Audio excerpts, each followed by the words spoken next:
died for us. Oh, good. Give us the grace to suffer and die for thee. He who is faithful to the end shall be saved. Repeat after me. I can do all things through Christ who strengtheneth me. The fatal order was given on April 22, 1686. In 1 month, the valley was depopulated. 2 armies, the French under General Catanais and the Piedmontese under Gabriel of Savoy, moved in concert against the martyr people. Some were burned alive, some flayed, many hung in trees, others were thrown from precipices, while yet others were as targets for the soldiers. The larger part of their population did not survive. 42 men and a few women and children retired to the heights of one mountain and an equal number to another. They dwelt in caves and fed on wild herbs and the meat of wolves. Ooh. The remaining 12 to 13,000, equal number to another. They dwelt in caves and fed on wild herbs and the meat of wolves. The remaining 12 to 13,000 in the valley were driven like cattle to the prisons of Turin, 30 miles away. Over 1,000 babies were torn from their mothers' arms and dispersed in convents or Catholic families. Many of the adults were presented to King Louis XIV for the galleys at Marseille. Thousands died in the prisons of Turin, where they were heaped one upon another, fed on black bread and foul water, and made to sleep on bare bricks, on the earth or wet straw, eaten up by vermin and left all night without a light, even when the sick were dying. They were melted by the heat in summer and frozen by the cold in winter, while the priests and nuns sought by every infamous means to convert them. Eventually an order came, obtained by the entreaties of the faithful Swiss, to liberate the survivors and send them over the mountains to a refuge in Switzerland. After indescribable suffering, the Waldensian survivors were released to climb the mountains to Switzerland in the dead of winter. Anything was better than the filth and disease that they experienced in Turin, and all were impatient to leave those terrible prisons. The order was read to them at 5 o'clock on a winter's evening. Weak and sick, they prepared to leave at night, dressed as they were, in rags. Leaving immediately, they walked 10 or 12 miles that night. The bitter cold of the winter took its toll. The dawn's early light revealed the mountainside strewn with frozen corpses. The Waldensian martyrs loved not their lives unto the death. They died as overcomers and will receive the overcomers' reward. On that snowy mountain, they were covered with a mantle of snow and ice, white and deadly. But in the earth made new, they will be clothed with a garment of light, clean and white, the robes of Christ's righteousness. As Jesus died a martyr's death, so did great numbers of Waldenses, but they died in faith, claiming the promises of God. Hundreds died from exposure to freezing temperatures, being poorly clothed and in a weakened condition. 3,000 reached... Oh my God. I took something like that.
Switzerland, but they were walking skeletons, weary, footsore, and famished. They were received with pity, love, admiration, and generosity. Shoes were given them immediately and woolen garments to protect them from the cold. They were taken joyfully to the homes of their friends. The Waldensian survivors were thankful for their deliverance, but they were also saddened that they were exiles from their own land.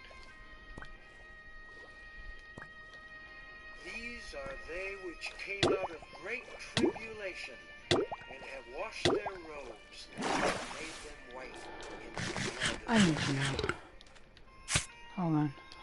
The valleys were left desolate, the churches destroyed, the houses burned, the mountains strewn with corpses. For 3.5 years, from April 22, 1686 to 1689, the valleys of the Piedmont had no Bible read, heard no psalm sung, and had no prayer of their pure faith raised to God. No voices rang with joyful hymns of praise.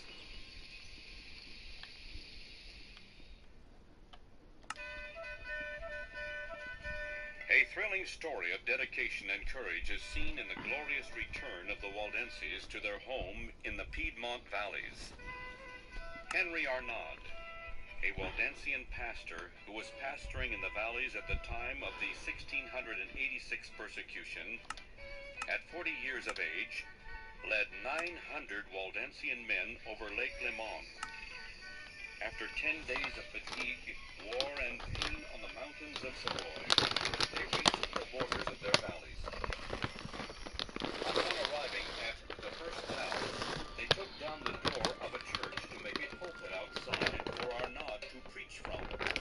But their enemy, the Duke of Savoy, rallied on by the Pope of Rome, came against the Waldensian soldiers and drove them back into the mountains. An army of 20,000 against 900. The Waldensian soldiers defended themselves on a mountain during the whole winter. In the providence of God, they found a crop of ungathered corn covered by snow. They were aided by the fogs, winds, rains, and snows which, an enemy officer said, seemed to be at their command. For months they resisted the attacks of the enemy, retreating from their barricades, fighting inch by inch, but at last, driven to the very summit of La Balsiglia, hope seemed lost. So all I have to do is There, led by one of their mine captains, over there, and then aided as often by a fog which hid them from their enemies, they escaped along the edge of a precipice. Eventually, a coalition, including Germany, Great Britain, Holland, and Spain, was formed to check the ambition of France.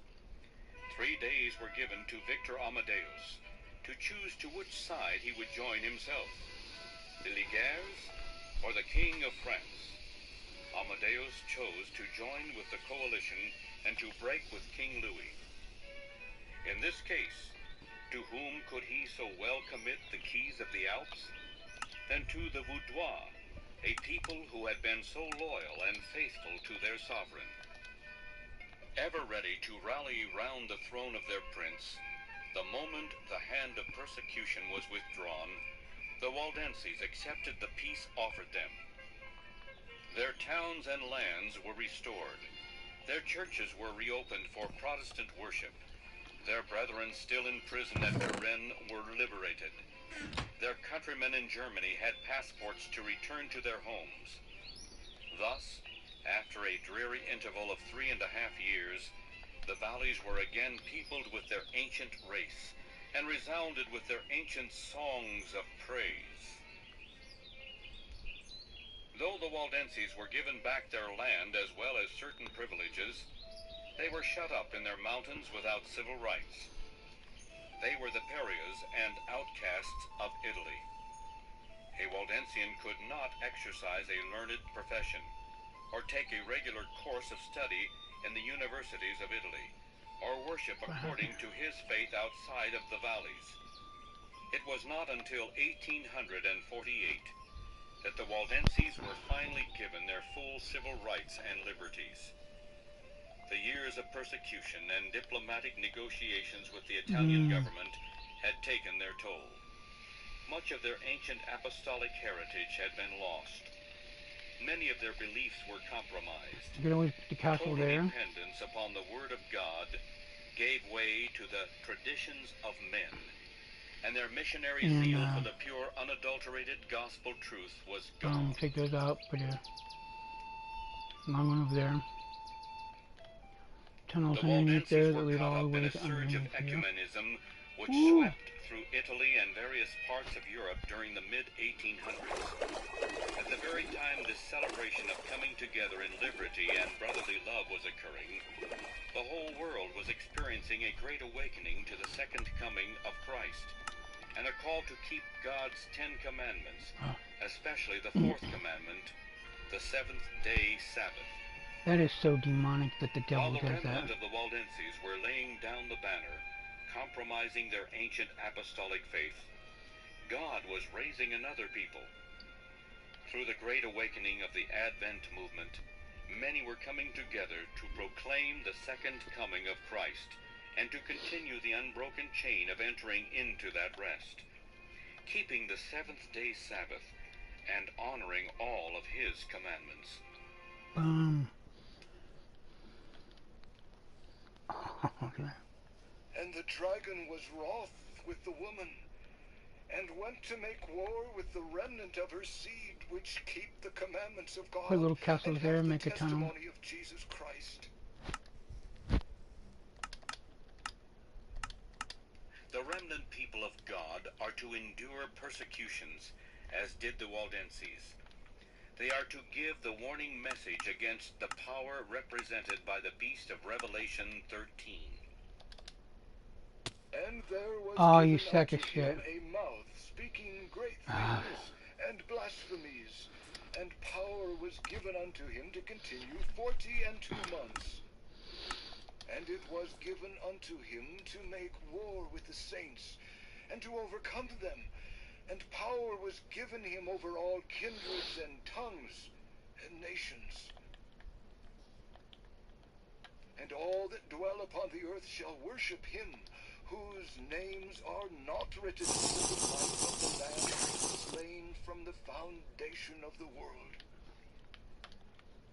The influence of papal Rome in the countries that once acknowledged her dominion is still far from being destroyed, and prophecy foretells a restoration of her power. We have seen this being fulfilled today in the fall of Soviet communism and the resurgence of Catholic dominance under Pope John Paul II. The Baltic states, Poland, and Ukraine have broken away from communist rule and are returning to the teachings of papal Rome.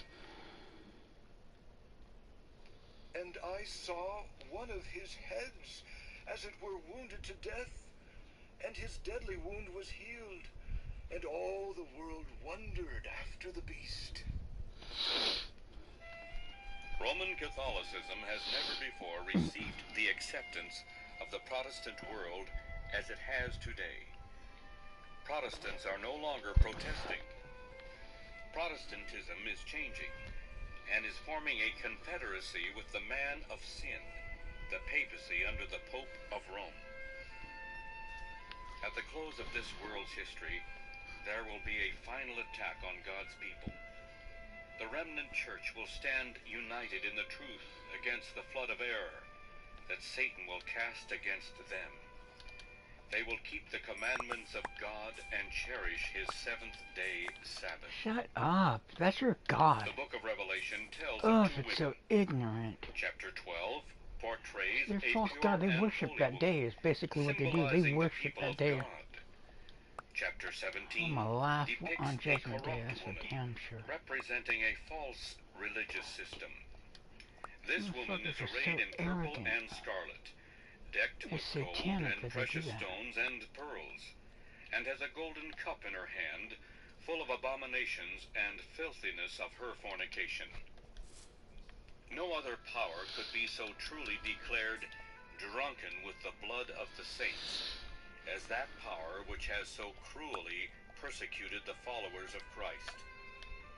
The history of the Waldenses is a prime example of how this apostate system destroys all those that do not conform to her dogmas.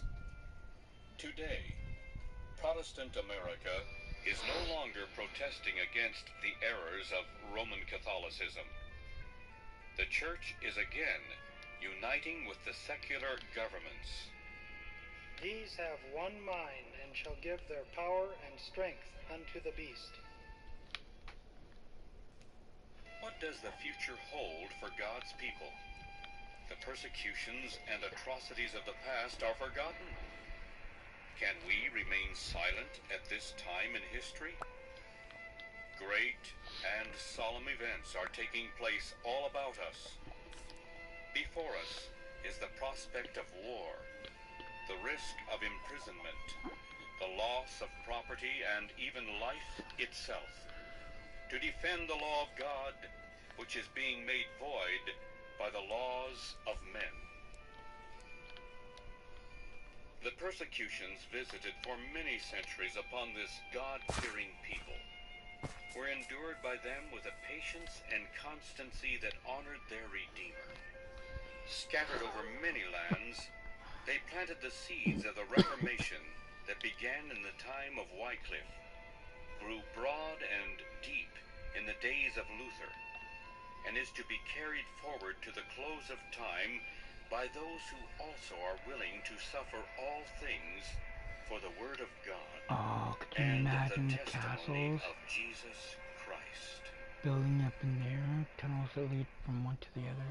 And behold, Tunnels that lead I underneath come here. Haha, quickly, that'd be cool. and my reward is with me, to give every man according as his work shall be. I am Alpha and Omega, the beginning and the end, the first and the last. Blessed are they that do his commandments, that they may have right to the tree of life, and may enter in through the gates into the city.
Well,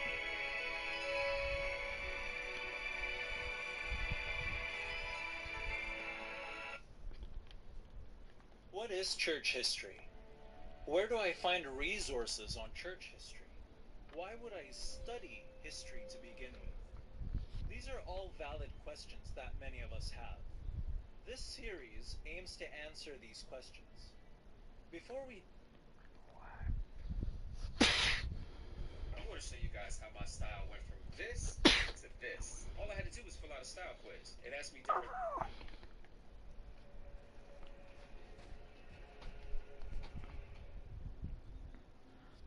A woman works alone overnight at the Swanson Motel, but before morning, she will be dead. And the discovery of a second oh, what the fuck? will shatter this Get the shit out. drawing national attention. With no witnesses and limited evidence. I grabbed the wrong cord, but I was pulling it. I was thinking it was going to be a certain way. I was thinking I was pulling my left ear, pulling the cord. I was pulling the cord closest to the controller. And it scared the shit out of me. For some reason, I'm like, what the fuck? Science. Officers aren't sure at first how to use it, but 10 years later, Detective Rummel reads the profile and makes a discovery that will blow the case wide open. It really takes its toll on a community. For Dickinson, that's one crime that never went away. And for the police department, it never went away.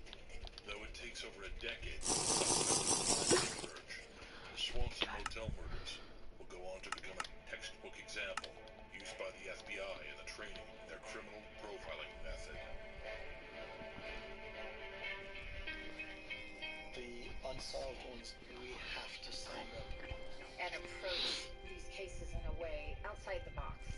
Let the world know there's those out there that did commit a murder, and there are people who are coming after you.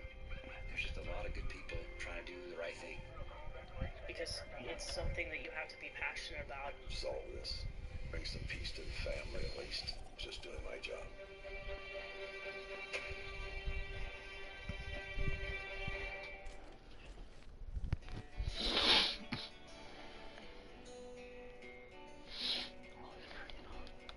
The small town of Dickinson, North Dakota. A mere 50 miles from the Badlands, it's a place of rest for many transient workers employed in the region's booming oil sector. It was an oil boom town, so there were a lot of people coming and going. Town was growing tremendously, so there was a lot of movement and a lot of transients. In the early 80s, rooms at the Swanson Motel are typically rented on a weekly rather than a daily basis, given that so many of the oil workers are there for long periods of time. The motel is small and older and located on the main road in Dickinson. It's a staple of the growing community and an example of the economic boom many are benefiting from. But something terrible is coming. Something no one is prepared for. And something that's going to make national headlines.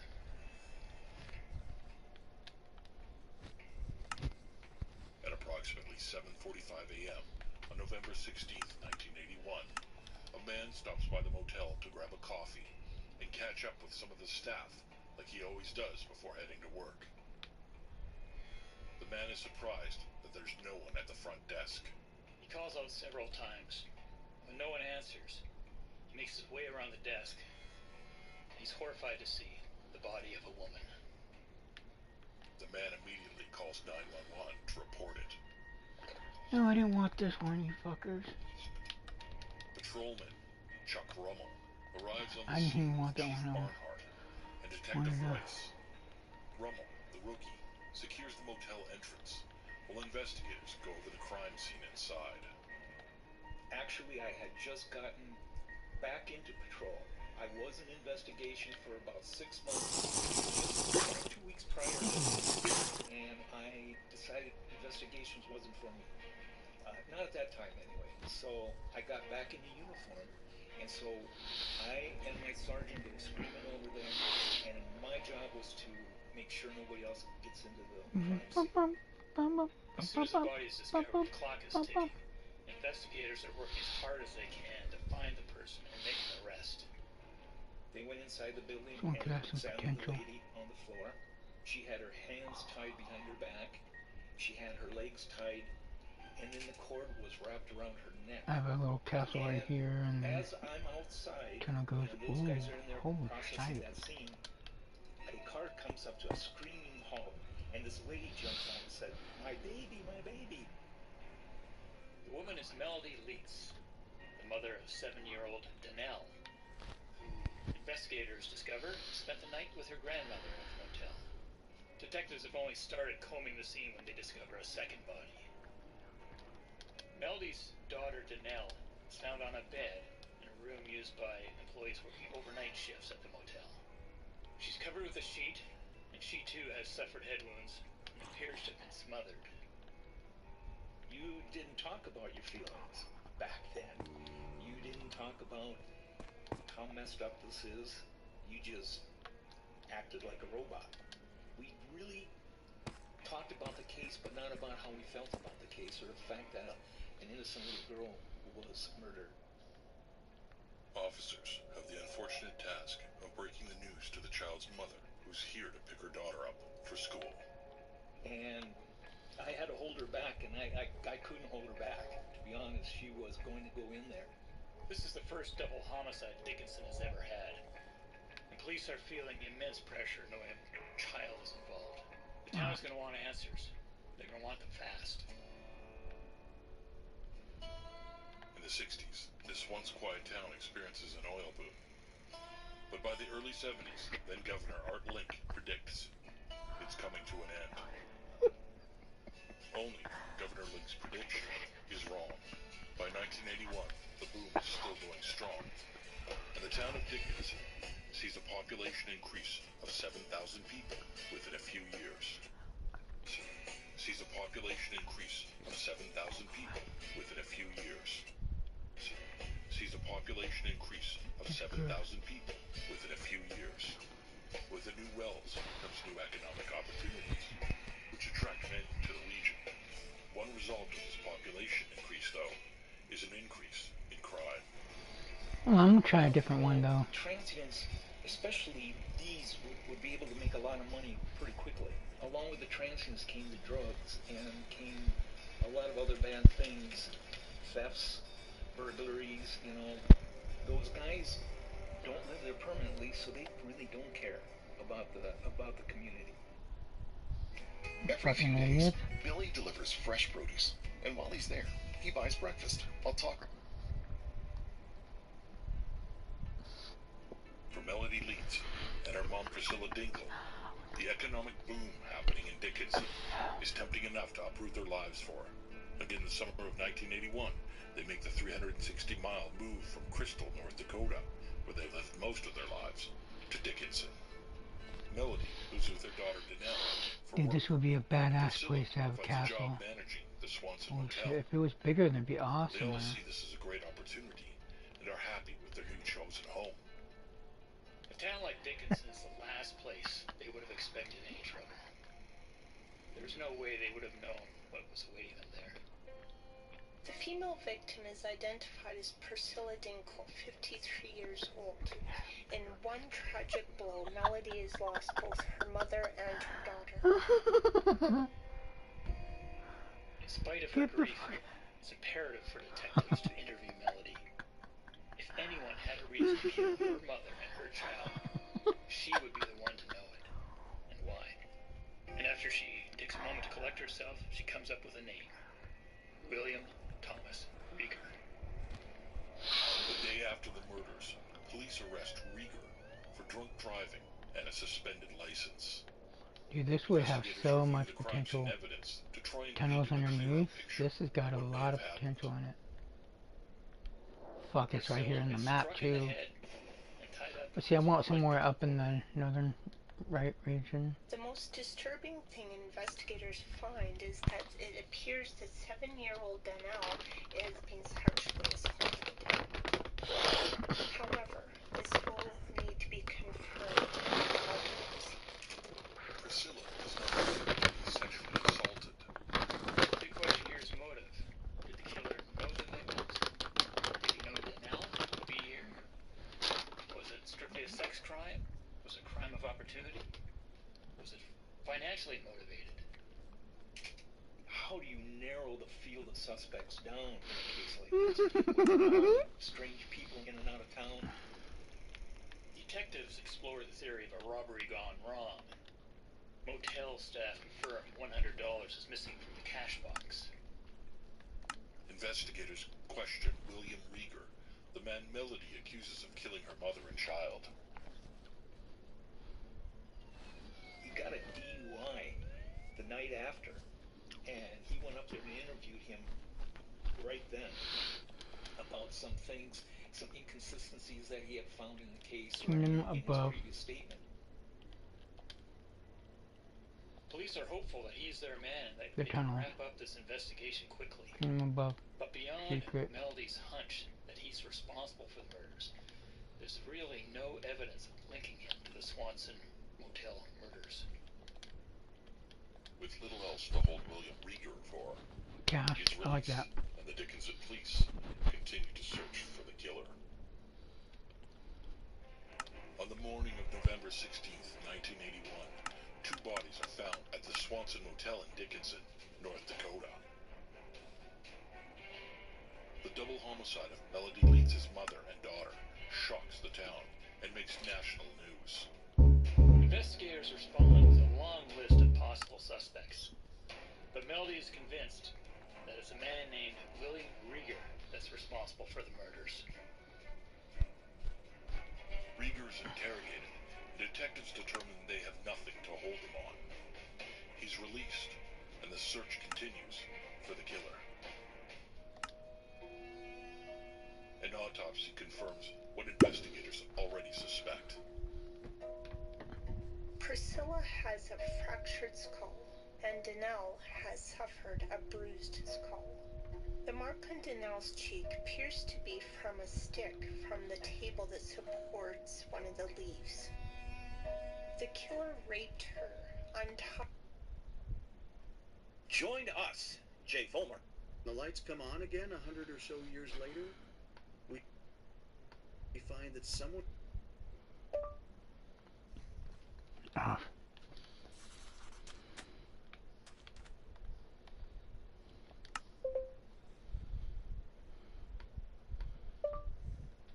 Running to the hills in the end times.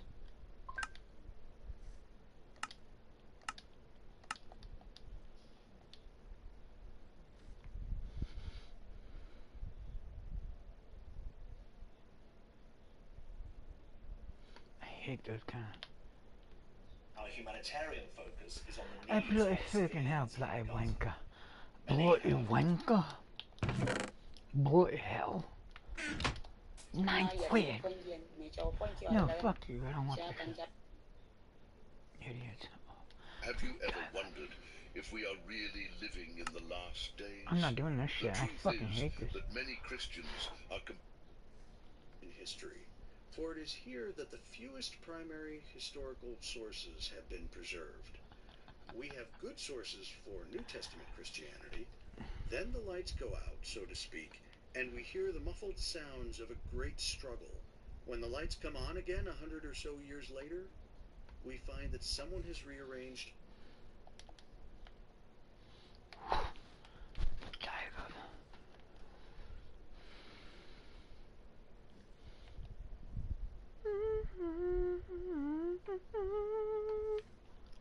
drink some pop and talk some weed.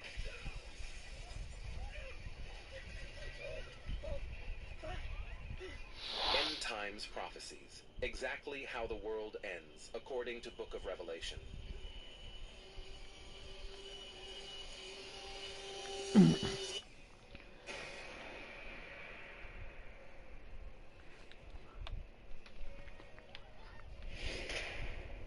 The end times that the Bible describes has never been closer. Do not be deceived, the signs are everywhere.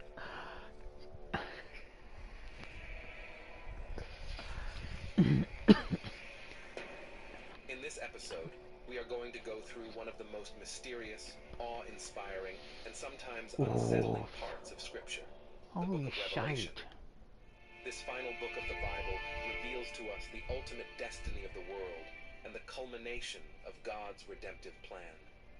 As we delve into how the world will end according to Revelation, let us do so with hearts open to the truths that God has graciously revealed, seeking both understanding and encouragement as we look forward to the return of our Lord.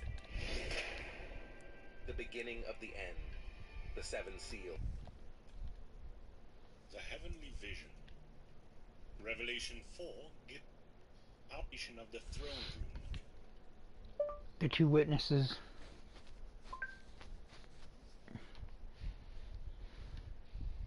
You fucking idiot.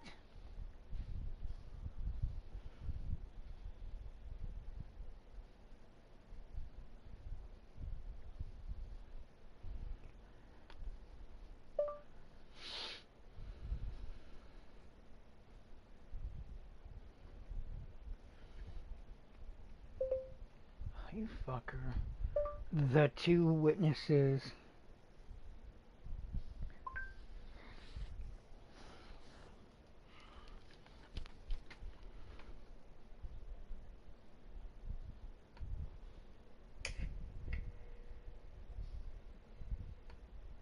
It's exciting.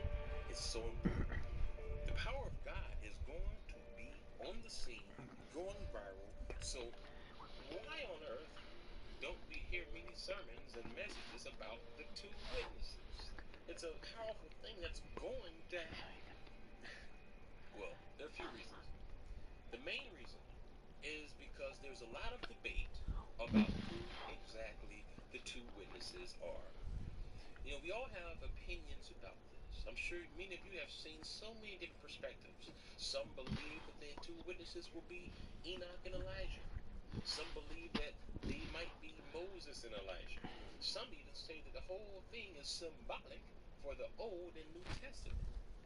So the issue is, we all have opinions on who they might be. We all have these guesses, these theories. And because we haven't been able to pinpoint exactly who they are in the scripture, we don't hear many sermons about them. We don't see many movies about them. Because no one wants to say or create something that might not be right. So we just stay silent. Well, today, that changes. My friend, if you follow this video from beginning to end, giving it your full attention, I tell you this. By the end of this presentation, you will no longer wonder about who the two witnesses might be, but you will know without any doubt exactly what and who they are. So, I believe the best way to deal with this subject is to take you on a journey. It will be a personal journey, and I'm going to share with you how God has led me on my journey of researching the two witnesses, and I believe that at the end of this, something powerful will happen. So let's start. This is so cool when they do this shit.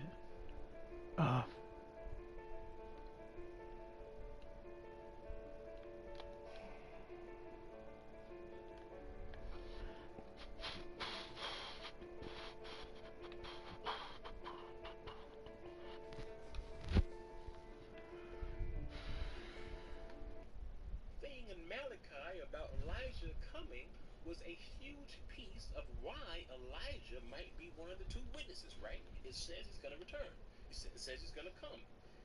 But now it's like you have to start at square one again, because we see that John the Baptist was the fulfillment of Elijah coming. So how do we get down to the bottom of who the two witnesses are? Well, this is where the journey begins. Because now, with all of this that we have just looked over, we are ready to look at what the book of Revelation says about the two witnesses with an open mind and objectively. And God is going to open this thing up like never before to reveal exactly who they are. Pray for wisdom, pray for insight, and let's go through this right here together. I think the best way to start is just to start looking at what the book of Revelation says regarding the two witnesses. We know that in chapter 11, John is speaking with an angelic being, right? He's receiving another vision regarding the end times. And the book of Revelation is full of these visions. Okay, we know that he's seen the beast, and that was interpreted by the angel as representing this wicked king who would arise. We saw that John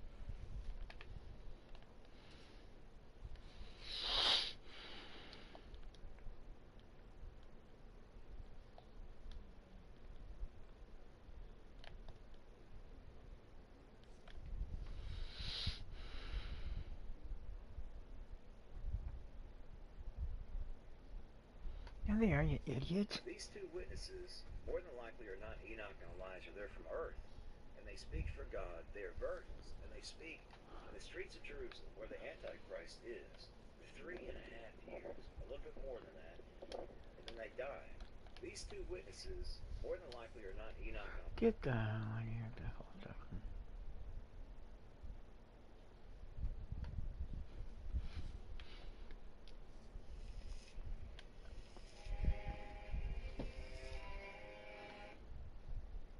Hello everybody. Today's video is going to be about the two witnesses.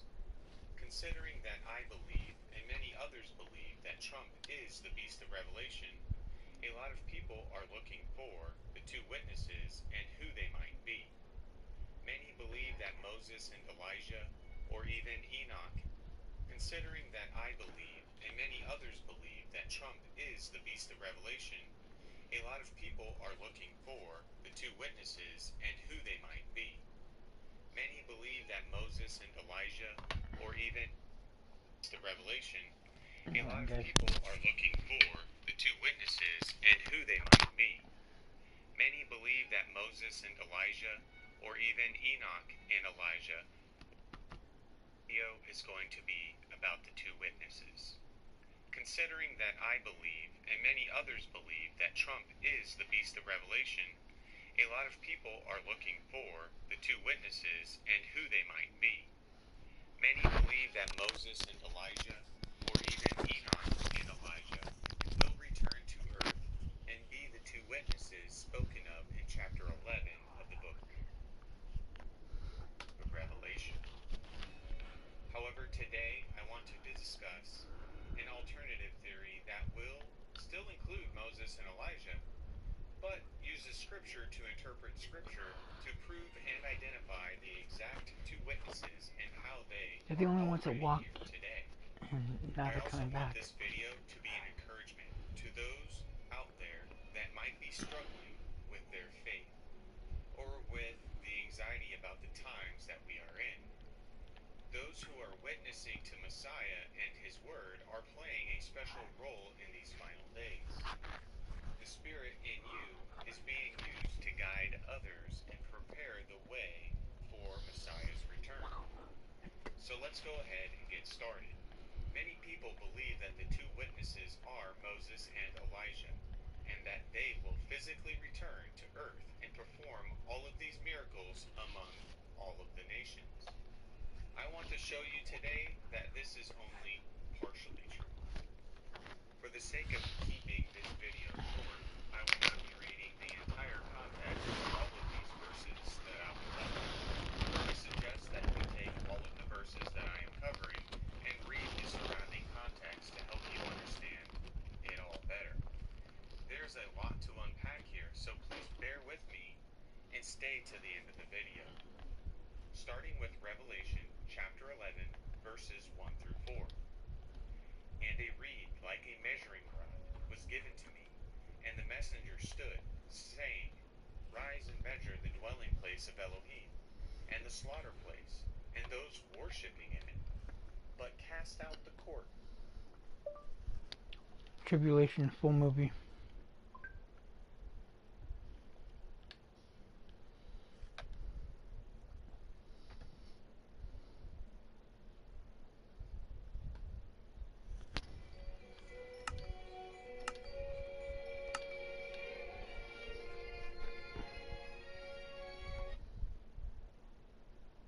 That wasn't me talking. I didn't want to kill Irene. I didn't want to jump out the window. That was them. And they're going to come looking. You hear me? They are going to come looking.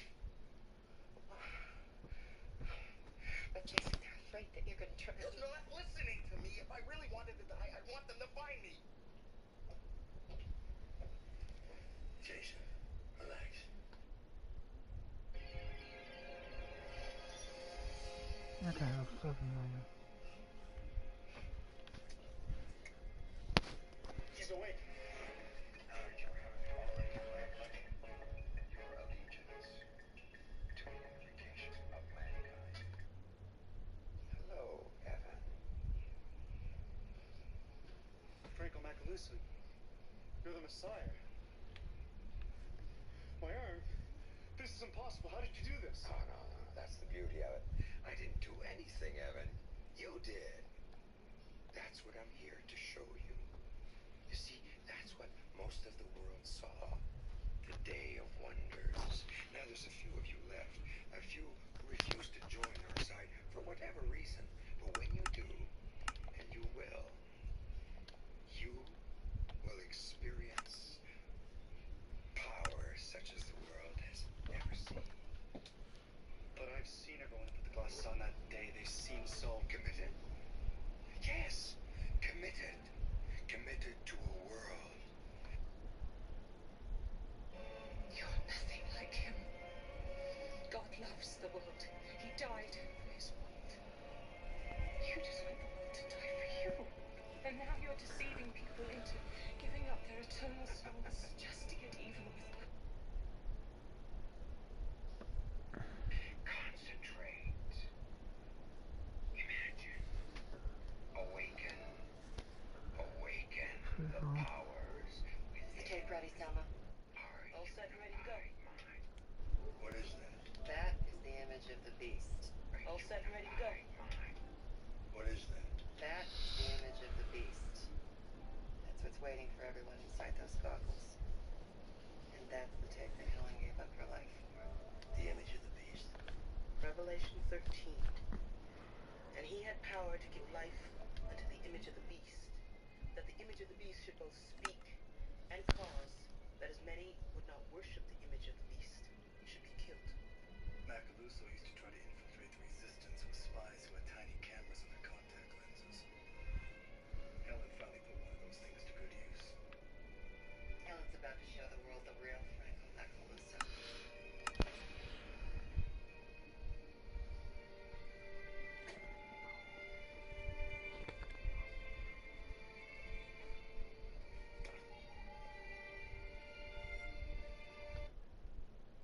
Your left hand.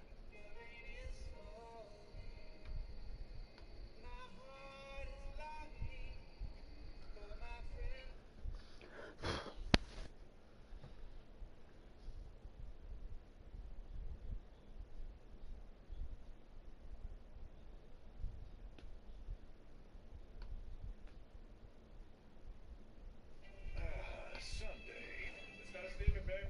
Time to suit up. Half zip, quarter zip now. Sacrifice your love.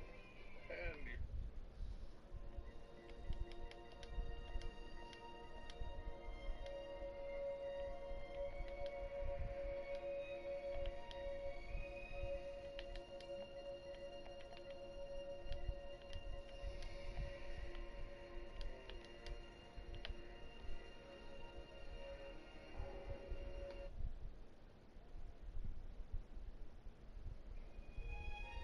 I'm about to go see Hetty.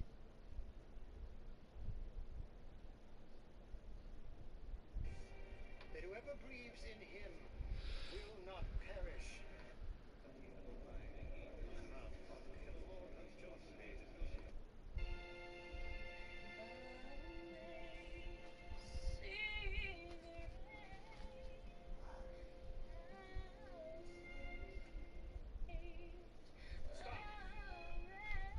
Stop immediately. Shut up. Such a stupid movie.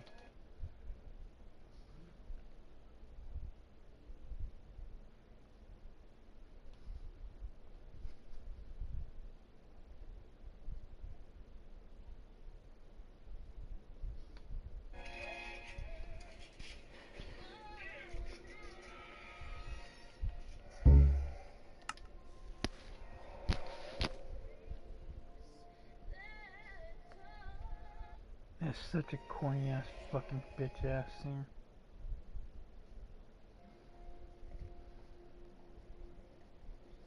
Ugh. Hate that shit.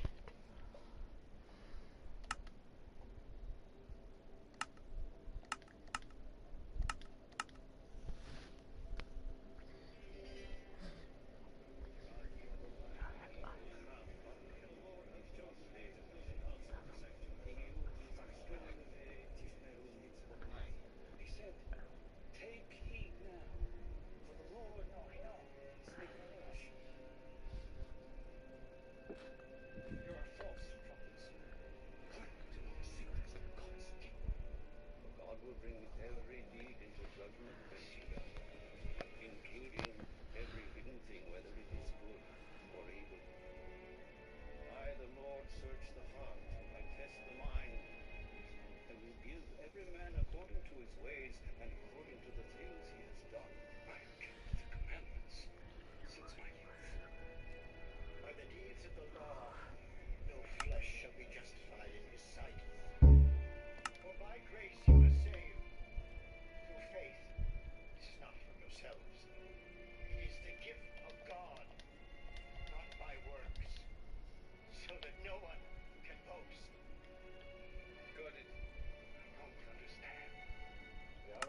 remember, as though God were making his appeal to us.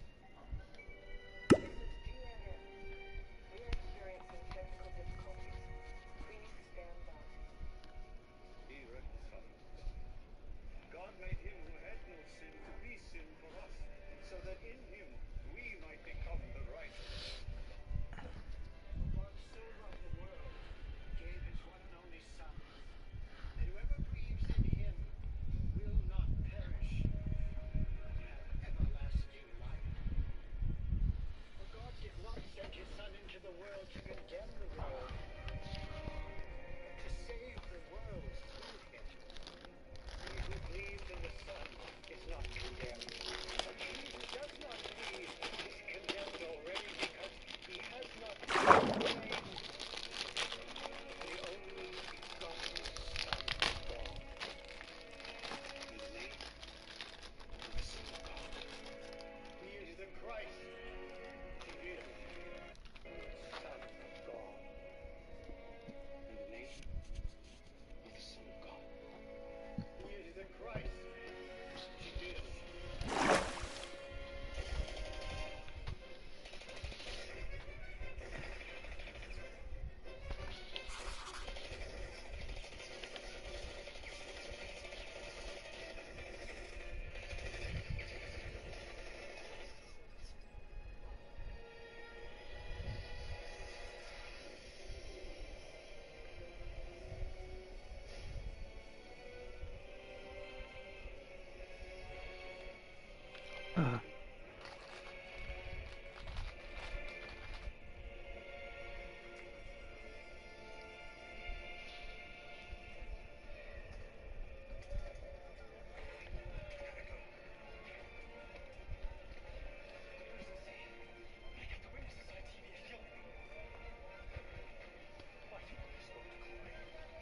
Mm.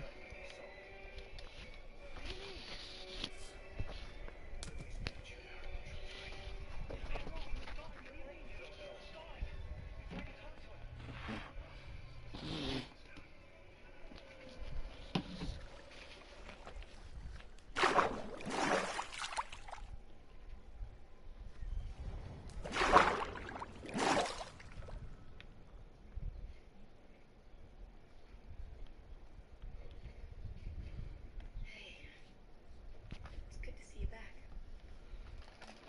Now you can use some food. Thanks. I'm ready.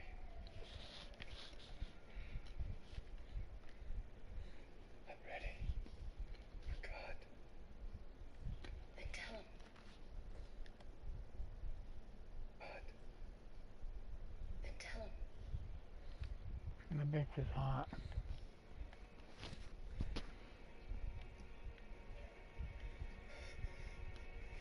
Dear God. I'm so sorry. I've sinned against you. Please forgive me. I want to do the right thing. Jesus. Thank you. Thank you for dying. Put my life in your hands.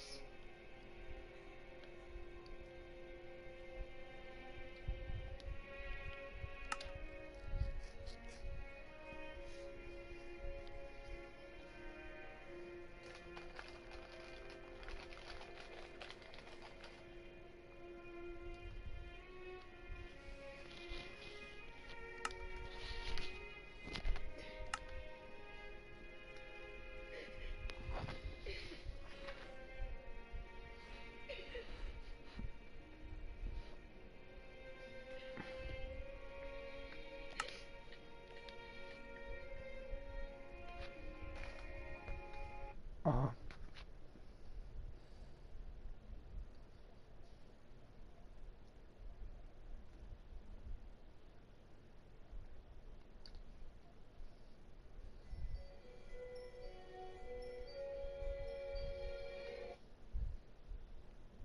Why is everyone spiraling over YouTube banning ad blockers? Like, chill guys, just use Pi. It's a free Chrome extension that's actually Division of the State Police, James Letner is brought in to supervise the investigation. The government was extremely concerned for the safety.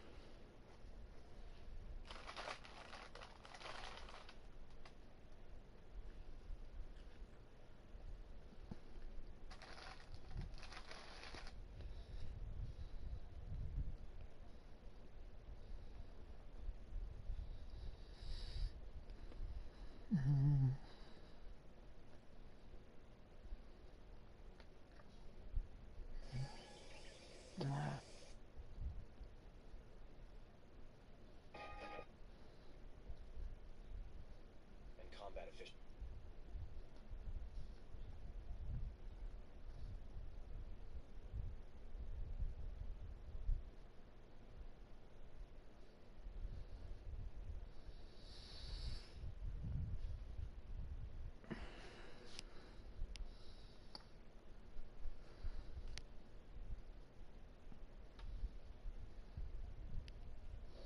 Waving your hands around, people fainting, being healed.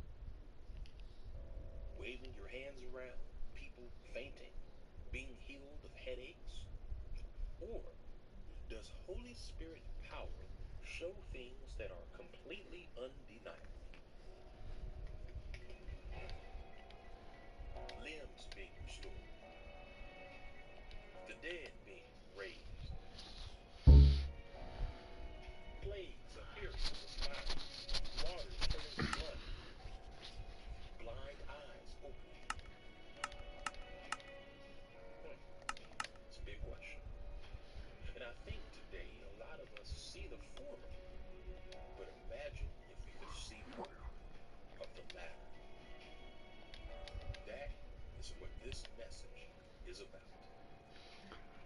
Is it true that there are biblical prophecies within Scripture that clearly show what? Bullshit. All she did was make the police report in the hopes that maybe the police would try to investigate and come up with anything, but she said she kind of felt from the police that they were disregarding what she was saying, even without saying. You know if he was interviewed? I mean, he was named in the police report? I don't think so.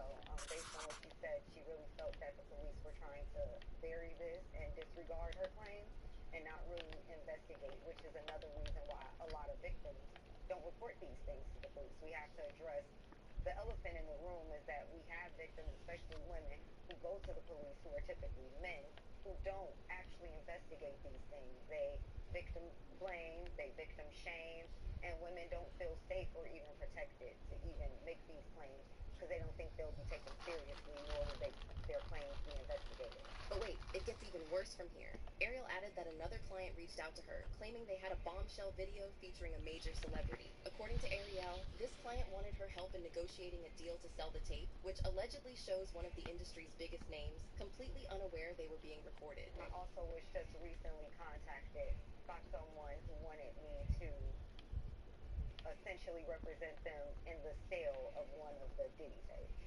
So, which I declined that because... Wait a minute, say that again. Say that again, back up. You're saying that there's tapes and they're being shopped? Yes, there have been people already shopping. We've heard about the tapes. Yes. The shopping thing is... Yes, there already have been tapes leaking around Hollywood, being shopped around to individuals in Hollywood. But one particular person contacted me to shop a particular video they were in possession of, and to contact the person who was in the video to see if they were interested in purchasing the video before it became a public knowledge. I've heard this before, so like a catching. Correct. Wow, can you, and I guess you can't reveal the person who is on. No, I can't explain who the person was, but High profile? Mr. Combs was in the tape, and this other person is, I would venture to say, more high profile than Mr. Combs. Really? Really? And you've seen it? I've seen stills of the video. Okay. You can verify that it exists, that it's real, that the other person in the video is very visible. It's no question if it's that person in the video. And I can tell the video is in nature. Oh, look at this. We know that he Fuck, did a lot of dude. activities at his home, did he? like No there was pun probably intended. a lot of hidden cameras as well. Is that what is being shown? Yes, this was actually in his Atlanta home, at Okay. a home he had in Atlanta at one point. And it does seem that it's the person isn't like looking into the video, so it's, to me, doesn't seem Popcorn. like that person knows they're being videotaped. It doesn't seem like they're active participants in the video system, like if they're being surreptitiously recorded. Fans instantly kicked into high gear, trying to piece it all together, and soon zeroed in on the idea that the mystery celebrity could be none other than Beyonce. After all, she's one of the few stars who outshines Diddy, and her ties with him through her husband, Jay-Z, have been well known for years. Now, just when it seemed like Ariel was wrapping things up with Diddy, she came back with even more tea. In another interview, she hinted that she's gearing up to file yet another lawsuit on behalf of a new client claiming to have been by Diddy. According to Ariel, the alleged victim was invited to hang out by a so-called friend, only to realize it was a trap. Once there, she says she was SA'd not just by Diddy, but also by his bodyguard and the friend who invited her. I'll have the suit filed sometime this week, probably in the next couple of days. It's just in editing right now, just to get the final touches on it, just to make sure we haven't missed any causes of action. I think as it stands right now, we're at 19 causes of actions, from battery, of course, RICO charges, and but essentially my client was by Mr. Combs, his bodyguard, and a friend who invited my client to his home to set up this whole situation. The details are graphic in nature, and the complaint lays out all of the details in the graphic, just deplorable way my client was victimized in that day, or in that night rather, and her harrowing escape, and how she was able to finally One of get these away again. and manage to get to safety after the gruesome attack. Ariel didn't hold back on the disturbing details. She claimed that Diddy allegedly spiked the victim's drink, but she sensed something was off and only took a sip. That's when things escalated. He allegedly hit her with a knife, her to undress. Then he reportedly covered her in baby oil, which, as the victim described, left her body limp and immobile. She soon suspected that the oil itself must have been laced with some sort of, leaving her vulnerable to him. There is a part where Mr. Combs is her with an and makes her take off her clothes, and then he takes what she believes is some type of liquid substance out of a bag, out of a fanny pack, and he squirts it at her, and she originally thought it was like acid or something, but then she realized that it was some type of lubricant or oil. She actually didn't specify even baby oil. She just started squirting it at her, squirting it all over her body, and then that's when, after she was covered in this oil, that's when the attack began with Mr. Combs and then the friend, and then in between the two of them, she was squirted some more with this oil, and then the bodyguard then attacked her as well. But she said over the course of this, her body got more and more limp, and she couldn't figure out essentially what was causing it, because it wasn't as if she was any. She said she had a cup of water that she took a sip of, and she knew immediately it wasn't just water, but she only took a sip. And she felt that whatever the liquid was being squirted on her had something in it which essentially debilitated her and her faculties. Ariel then went on to claim that she believed that the oil had been spiked with a substance like GHB, which lowered her defenses. Yeah, that's what I was going to ask you. I mean, because in the complaint, the Fed's complaint, they talk about all of those bottles of body oil. So we knew there was a lot of lubricant, but do you have any idea what may have been in it? Is there something that could have been in it that would have made it so she couldn't move? So I've done some internal research after I had my intake with my client, and it seems that oil in general is used as a conduit for specific, like for instance, GHB. So in order to get that topically take into somebody's body, you need a conduit, which is typically oil. So it seems to me that there were some types of mixed into the oil, which is why he was dousing her in that oil prior, not only to make it easier to assault her, but that was what was lowering her defenses. The whole situation is chilling, especially since there were reports a few years back that criminals were starting to mix GHB with lubricants. Thinking about that in this context just raises all kinds of red flags, especially since Diddy reportedly had thousands of bottles of it stashed in his place. Plus, Cassie's lawsuit revealed he used to her to coat herself in body oil during his freak-offs, which might not have just been about making things slippery. To make matters worse, he allegedly her to take other which would have only made things worse. Well, according to reports, Joe Rogan backed this up, claiming that he allegedly saw Diddy squirting baby oil on women during the parties.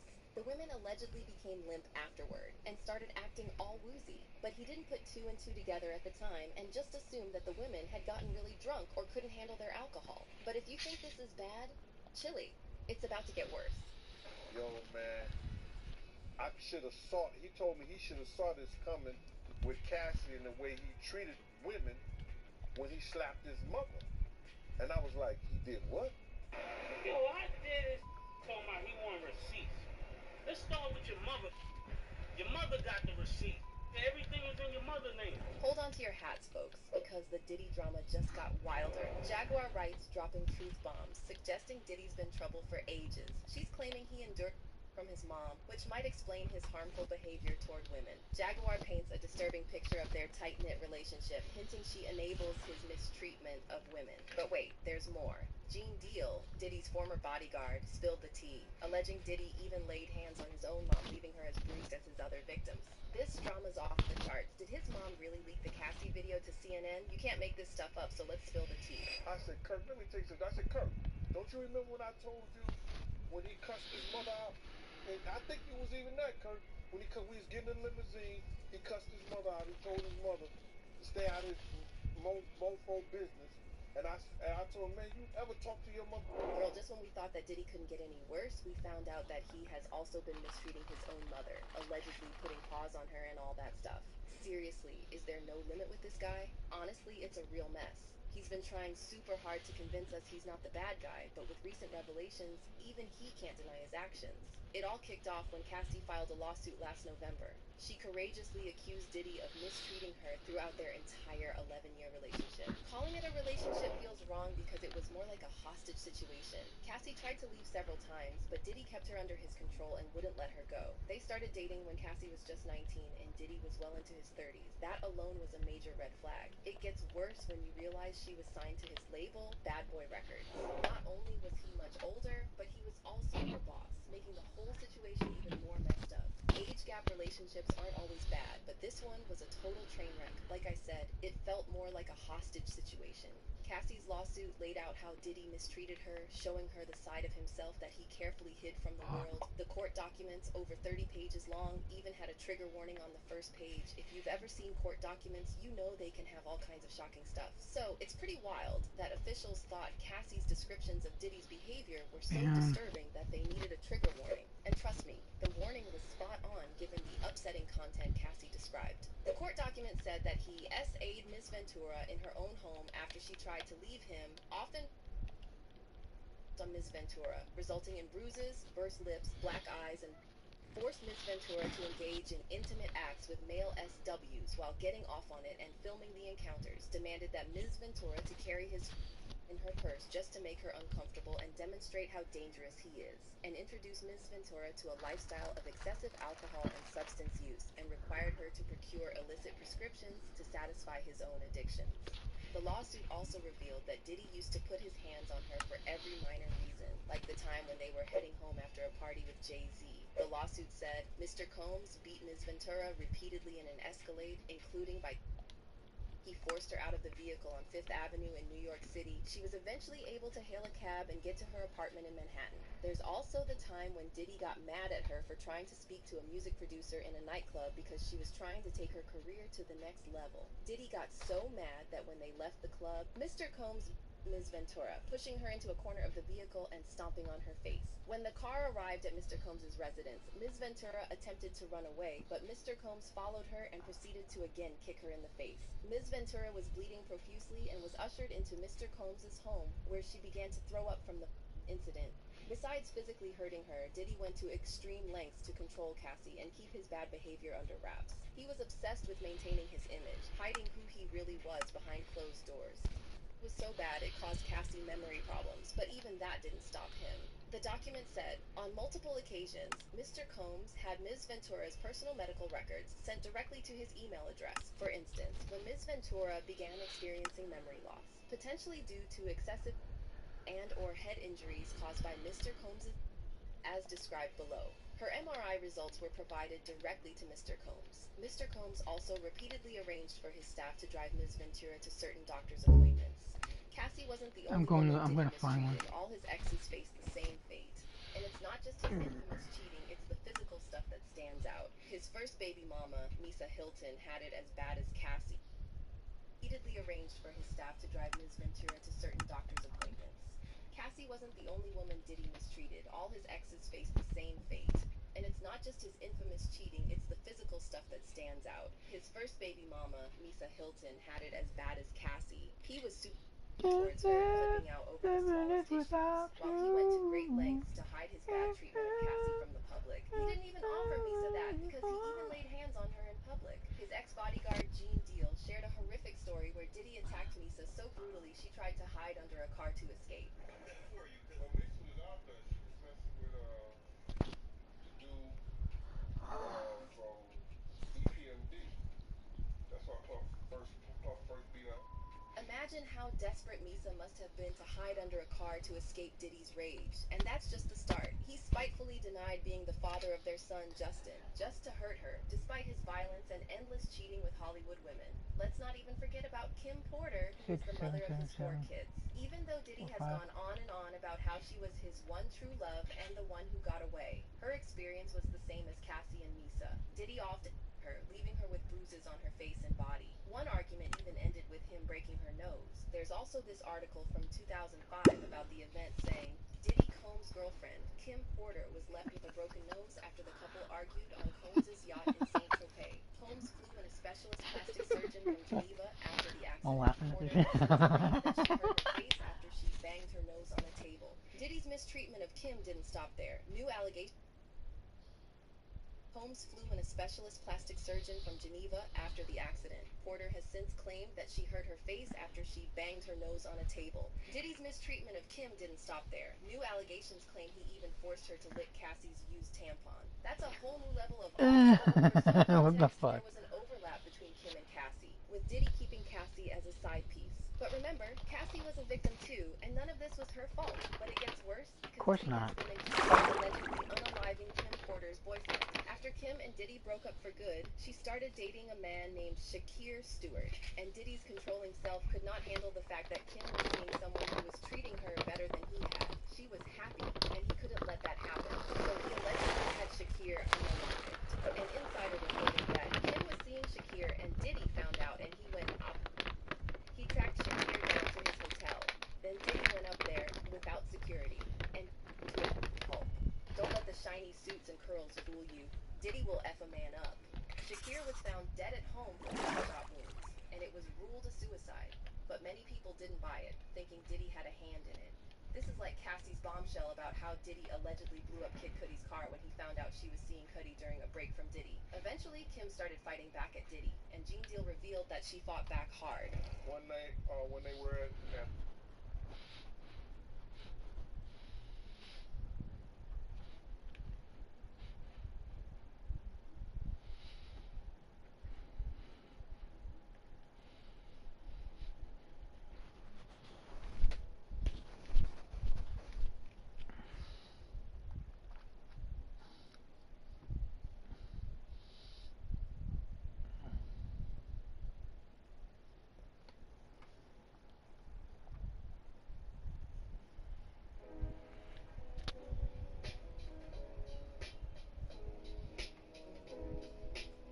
Hello, I'm Agax Plicat, and the winter drop is officially coming out, and it's going to be on this day. Or at least it would be that easy if this weren't Minecraft's honest update yet. Thanks to the reorganization at Mojang, this is actually a drop and not an update, and so some rules have changed on how it releases, and the biggest one is that they've started to work on the next drop immediately. So if you're curious about the future of Minecraft beyond the Pale Garden, then this is the channel to learn about it on. Do consider subscribing, but also consider the answer to this first question, because officially all Mojang said when they announced this update was that it would be releasing in a few months.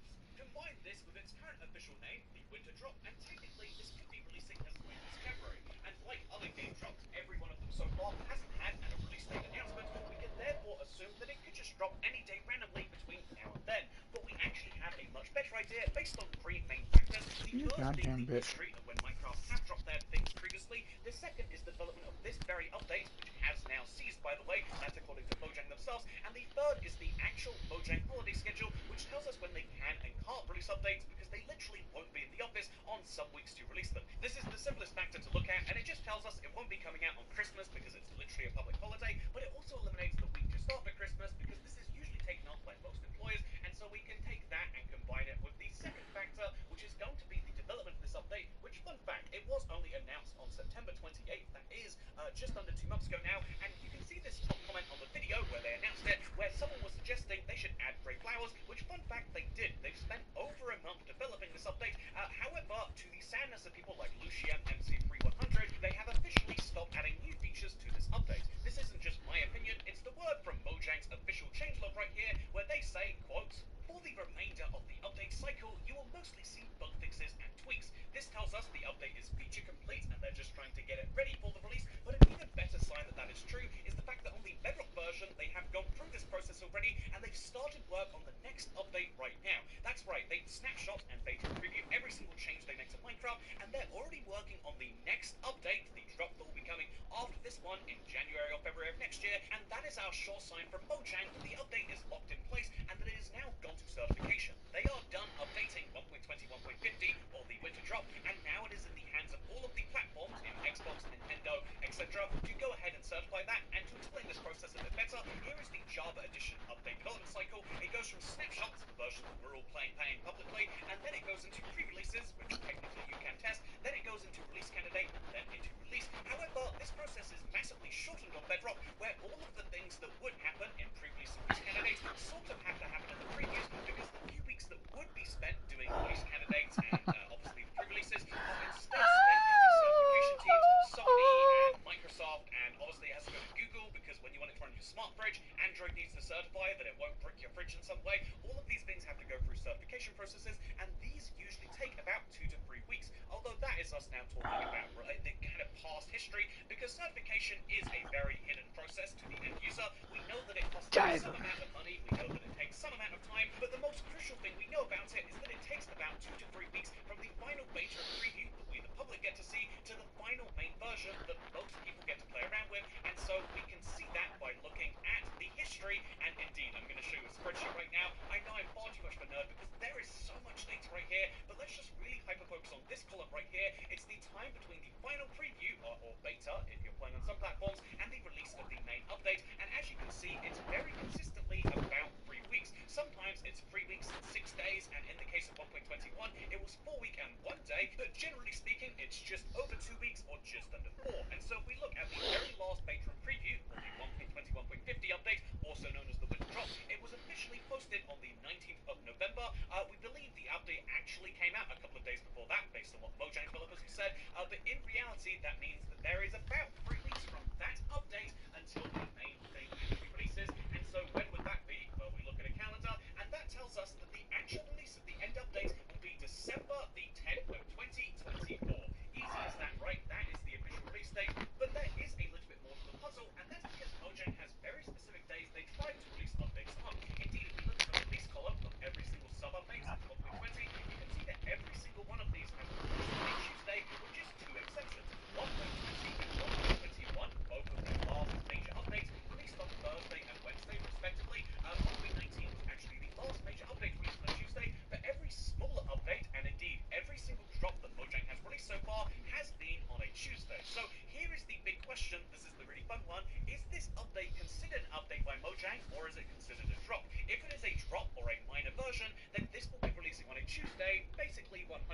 Again, they have a history that goes back many, many years on sub-updates or minor updates released on Tuesdays. However, if it is considered a major game release, and if it is considered something they want to line up with something else in the world, for example, by releasing this on December the 12th, or 12/12, then of course they're going to do that and release them on a Thursday. But if this is going to be a minor update, and if they are going to follow the trend for all of the previous game drops, then they're only going to market it once it's actually out, and so that will just come on the day it decides to be, which will be a Tuesday, certainly. And so which Tuesday will it be coming out? The 10th is almost certainly guaranteed. Again, it just lines up exactly 3 weeks since the last preview. However, it is entirely possible that Minecraft considers 1.21, 1.50, 0.29, just simply, the last beta and preview that wasn't PlayStation 4 exclusive,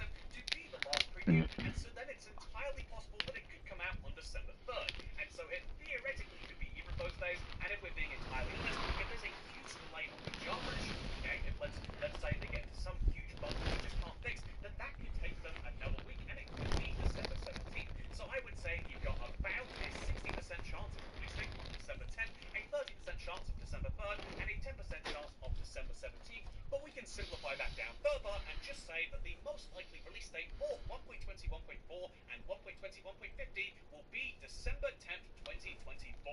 This is something that determines on whether they treat this as a drop or a major update, but that is something which Mojang are going to work out internally. If it is a drop, you should expect to see no major marketing of this before it comes out, and instead it will be after the fact saying, hey, check out these new features, which raises the big question then, if they are moving away from updates and into drops, when will Minecraft 1.22 come out? I mean, how can we talk about the next major update and not be calling it 1.22? And that is because Minecraft are calling all game drops minor versions. That is to say, if they just continuously release minor versions, we'd eventually get to 1.21.9 or even 0.12 or whatever for Java, or 1.21.100 for Bedrock. However, I still think Minecraft is working on 1.22, and the reason why is kind of going back to the fact that this update was announced at Minecraft Live, but there are going to be 2 Minecraft Lives a year now, and so that obviously tells us there's going to be 2 big sets of announcements, and at this first one they announced the Bundles of Bravery, which is a fairly small drop, I would say, and then they've announced the Winter Drop, which is much bigger. I know some people are upset with the size of this, that's something we've gone through many times in this video, but I think ultimately if you look at this as being a drop, it's very big, whereas for an update it's very small, and although that is something that is fine just now, I think next year they'll likely do the same. There'll be some form of small drop with just a couple of features, maybe in March or April, you know, and then that will be announced at the same time they do a Minecraft Live, where they talk about the next big update. Will that update be the size of the Never update? I highly doubt it, but I do think that they're going to have to move the major version of the port at some point, and so even if it is like the same size as the Winter Drop, I think they would still update, but I imagine there's some preliminary work going on literally right now for that, because we already know, we have proof that the Bedrock team are working on their next update, and indeed, I imagine the Java team are working on their next drop now, I could put a but I hole right also here imagine and that then they're doing the ideas and the processes like they have the always said they castle. are, but not just the next couple of drops ahead, but perhaps the next update ahead See, I as want well. this Is way that a up, good sign? Well, that's a really interesting question, but let me read you a comment from the V chat on one of my recent update videos, because they say they're glad that but Mojang has gotten away from the once-a-year big update way up and has further. decided to release features when they are done working on them. The themed updates were okay, but I didn't really see the point in making players wait months for features that were finished or putting pressure on their development It's teams to already hit that big update deadline. I wouldn't doubt it. For past updates, developers abandoned ideas / features because they didn't have enough time to complete them. 67745. And this is a really good point. This is why I think the themed once-a-year update really kind of fell apart. It's because when they had one big dimension they were updating, or one big aspect of the game like villages, it was really great. Everyone worked on different aspects, and you got a huge boost to one small aspect there. But as soon as the update became something like the Wild Update, which was a code name for lots of different features that don't really fit, or Tales and Trails, which is code for these are all vaguely themed around helping you make tails or trails in your world. You know, both of these update themes were kind of silly because the features that were developed in the first half had nothing to do with the features developed in the second half. We should have got the hanging signs and the new wood type as early as possible to begin with, and then the I don't cherry get the wood and Black all of that Friday other stuff deals. could have come later. I think the So I want that Trails boat, update but was I the don't first one know. that really Gosh, brought things dang it. back into one place, but it was a place that people didn't really seem to enjoy as much, and so now they can do the same thing they did with Tricky Trials and the Wild Update, but they can do it by releasing it in small segments. The Winter Drop would have been one part of 1.22, the Hardcore and Bundles would have been another, perhaps what's coming in the next drop would be something else too, and then 1.22 would be the final part of it, and now they can theme a update around, say, a structure without having to wait a whole year on it and having to throw away features Ooh, because Black you're worried about Friday. deadlines, or indeed because there's too many things competing for the same space. If you think about the I way don't know that if the I'm Tricky buying that Trials boat. work, Oh, if you're I worried want that to, you but really have one damn. source of loot, and so it's What? hard once you've got Hogwarts Plague in the Legacy? game to make another fun legendary weapon from it. As an example, I think there's lots of fun things that are kind of at odds there, and I think if there's one thing I'll end this video on, it's an 12 interesting 3. thought, because Oh, lots of people have 18 been somewhat negative bucks. about I'm buying the Minecraft's bitch. super commercialized loot. They, as well as announcing the two 2K, theme parks they're doing, FIFA, and obviously announcing FC the Minecraft 25, 30-second trailer, they've also NBA announced you can 20, get an RC Creeper, which I think 2K does look kind of fun, 25. but I immediately just get cynical. Like, Fuck, as it's you can tempting. see, Microsoft buying Mojang has officially started work out for them. They are making so 149 much money bucks from or these deals, $52. but ultimately Sonic has an Destiny obvious 2, stance. They're a Light and long-time channel Darkness, subscriber, and they say if this funds Collection Edition. Minecraft development into the future, I I don't really care 30 for people bucks. hardcore movie adaptations though. But it's They get $3 almost now. 3 Holy series. Give shit. Sheriff, I have nothing better to do, but that's about it. And I think that's the right 90%. stance to take, both with all of those weird things, but hopefully with this update too. If you don't love the winter drop, then that is a shame, and that Diablo is a game sign that bundle. Mojang should do better in the future. But I also feel $50, like 30 it's such a bucks. segmented part of the game that you could literally 70 just for keep playing like it was 45 1.21. expansion And given bundle. that in previous years that's what you would be doing, I don't think that's actually so bad. I think that 1.21.50 is a really cool half update, and I'm going to have God of some War fun with it. Ragnarok, I 20 just don't know whether that's bucks. going to be 1 week of fun, or even 1 day of fun, or maybe just a few hours of fun, but I know I'm certainly going to enjoy playing with those new features, and getting some resin, or maybe even a resin farm in my long-term survival world is something that I'm very much looking forward to, and which you can see on this channel on December the 10th, statistically speaking. For now, though, I've got to get to work on the big update questions videos that I like to do. They'll probably be smaller for this drop than they be for previous updates, but please leave any questions you have about the winter drop down below, because I would love to answer them in a video. Anyway, thank you very much for watching. Please do subscribe to see more. That's so cool.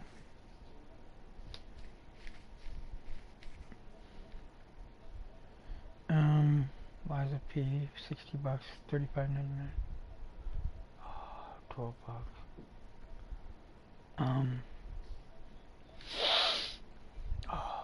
Lord of the Rings.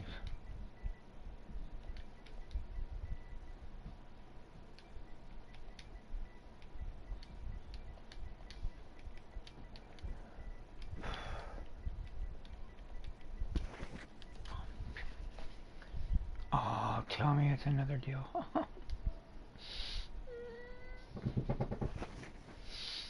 Tell me. Oh god. Yes! I'm buying that bitch, dude. I'm buying it.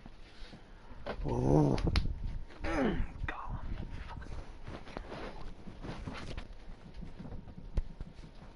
Instead of 60 bucks, its price is only available till 12/03/2024. Fuck yeah. I'm buying that game. Oh. Ooh, what about Max Payne? Probably gonna get Max Payne. God. Oh, fuck. 15 bucks. Ugh.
Jive.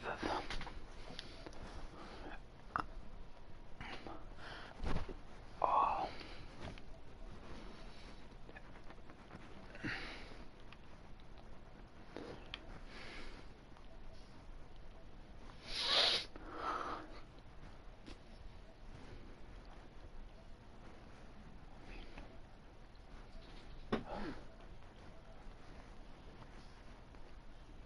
Ragnarok. Where's the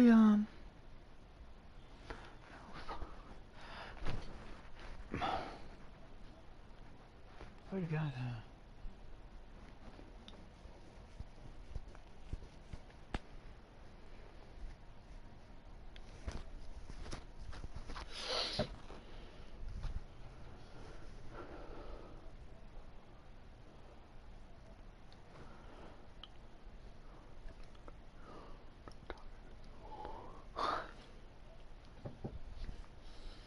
Dawn of Ragnarok, it's 40 bucks. You fucker. What about the season pass?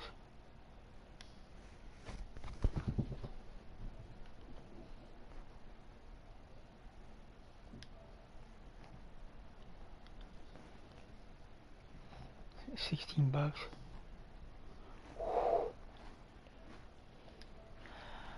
Tired of. To Paris.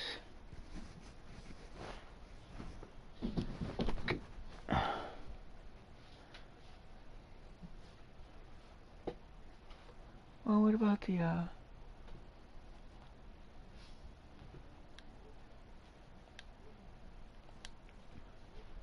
my love took me down to the river to silence me.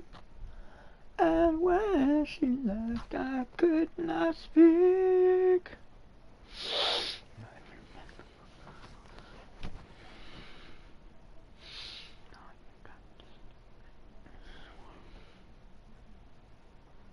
Donna Ragnarok?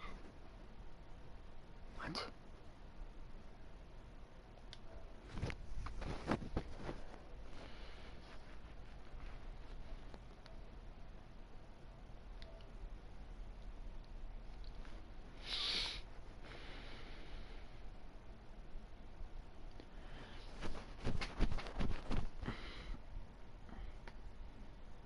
Oh, I know.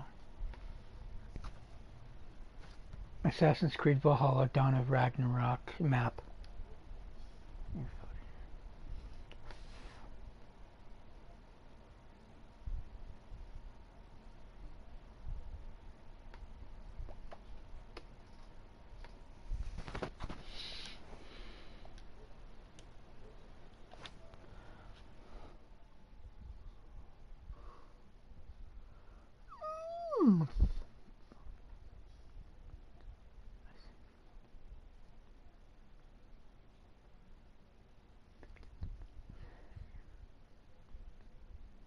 Ooh.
I hate about these kind of maps. They won't give you small ass fucking maps.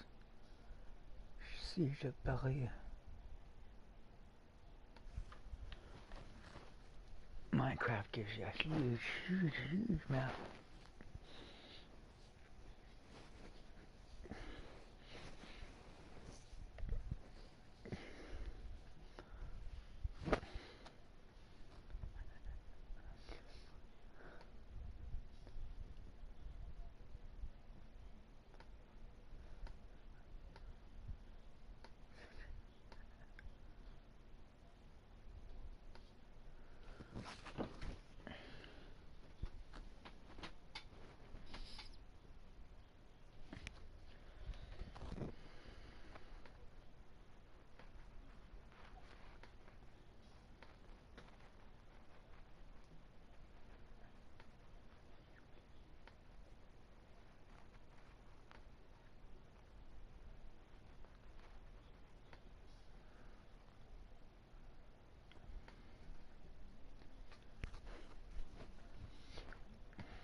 He called.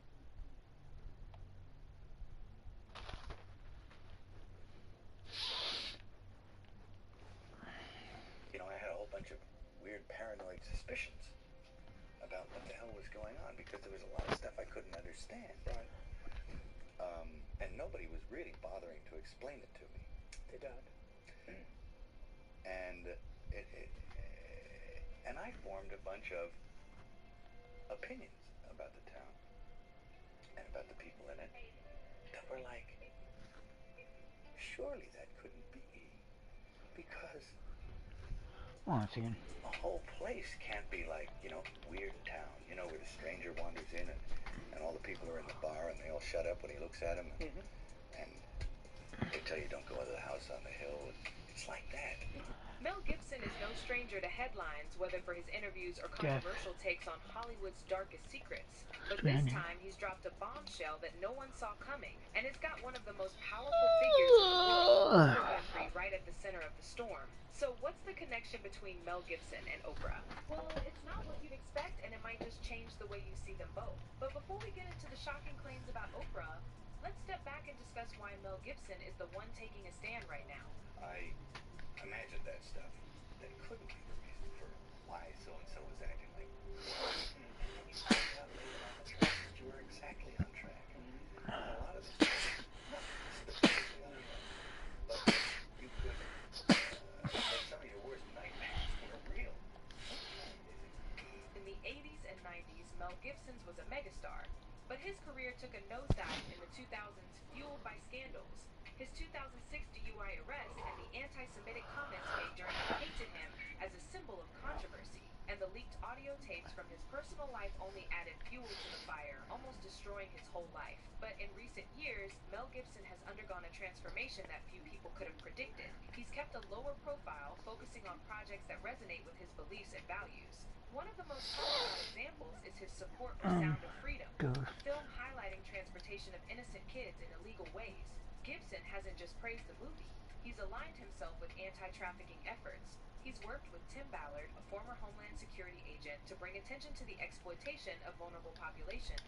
Gibson has also been vocal about his knowledge of underground networks within Hollywood, claiming there's a dark side to the industry that preys on the powerless. While many people initially dismissed his claims as conspiracy theories, his dedication to exposing these systems through advocacy, philanthropy, and reported financial support for documentaries has made people take notice. This redemption arc has given Gibson a platform to discuss issues that few dare to touch, and he's not holding back. But how does this tie into Oprah Winfrey? To understand that, we need to see the connections between Hollywood's most powerful elites. I think it is moving forward. I think that light has definitely been shone into the dark regions, and it's painful, but it's a necessary thing for change. From uplifting interviews on the Oprah Winfrey Show to her charitable initiatives like the Leadership Academy for Girls in South Africa, Oprah has become a global symbol of hope and opportunity. But her life hasn't been without its issues. Over the years, she has faced backlash for her connections to people like Harvey Weinstein and Jeffrey Epstein, two names familiar with Hollywood's darkest scandals. Though she has publicly condemned their actions, interviewing her with them at events have fueled speculation about the extent of their relationships. One of the most popular chapters tied to Oprah's name involves João Teixeira de Faria, better known as John of God, this Brazilian spiritual healer, whom Oprah featured on her show, was later convicted of horrific crimes, including human. Oprah distanced herself from the scandal, but some people questioned her role in promoting him to a global audience. Now, even Oprah's philanthropic ventures have been controversy. Her South African girls' school, initially lauded as a groundbreaking effort to empower young women, was marred by allegations involving staff members. Though Oprah took action to address the issues, the incident remains a stain on her life. And as her connections to controversial figures continue to surface, there are questions like, is Oprah the beacon of hope we believe her to be, or is there more to her story? And the message, and I think for any sane person, is that they should hate war, but one must have loving compassion for the warrior, and he's suffering at the moment. So I hope that, if anything, this film can sort of highlight the difficulties and the issues that our veterans are having at the moment, because they're difficult.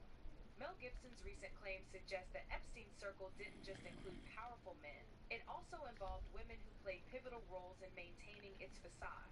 Epstein's popular black book contained the names of countless high-profile individuals, sparking endless discussion about who was complicit in his crimes. Among those names was Oprah Winfrey. While there's no evidence directly tying her to Epstein's illegal activities, the association has raised eyebrows, especially in light of her ties to other controversial figures. Mel Gibson has hinted that Hollywood's elite, including figures like Oprah, even participated in activities that exploited the innocent men and women. Whether through complicity or by turning a blind eye, these allegations suggest that the very people we celebrate could be part of something much darker. And yet, this is just the small truth, because what Gibson is revealing could change the way we view some of Hollywood's most popular celebs. I wanted to leave. And because I knew that I didn't want to work with him. Yeah. And he was getting scary. Yeah. I think he's a very intense, very unusual, eccentric guy. Like just being around him, you get this sense of his energy. It's like something like rates Even from, now. yeah, Even yeah, now. yeah, yeah, from Lethal Yeah, I Weapon. could have that. Like a lot of that, I think probably came like that character probably came from like the dark inner workings of Mel Gibson's mind. So Hollywood has always been a place of glitz and glamour, but behind the flashing cameras lies a much darker reality. Over the past few decades, a troubling pattern has emerged, one that exposes exploitation at the highest levels of power. People like Harvey Weinstein and Bill Cosby aren't isolated incidents, they're just the tip of an iceberg that's been lurking under Hollywood's shiny surface for years. For every public takedown, there are countless stories of silence, enforced through NDAs, intimidation, and the power imbalance between Hollywood elites and people trying to make it in the industry. Victims, especially young women and aspiring artists, are often silenced before their stories see the light of day. Films like Sound of Freedom have tried to pull back the curtain on this culture of exploitation. On exposing illegal child transportation, faced a lot of hurdles This just to is make it looking to like a good theaters. Many candidate. supporters claim these challenges were no coincidence, citing the resistance as a sign of how deep these issues go I've in been meaning to Hollywood. watch that But the movie too, film's Signs. unexpected success has shown that audiences are ready for the truth, even if it's uncomfortable. Its message is clear: exploitation isn't just a problem out there in distant lands. It's happening closer than most people think, and Hollywood itself might be a part of it. But if Hollywood is a fortress, then who's guarding its secrets? Mel Gibson believes he has the answers.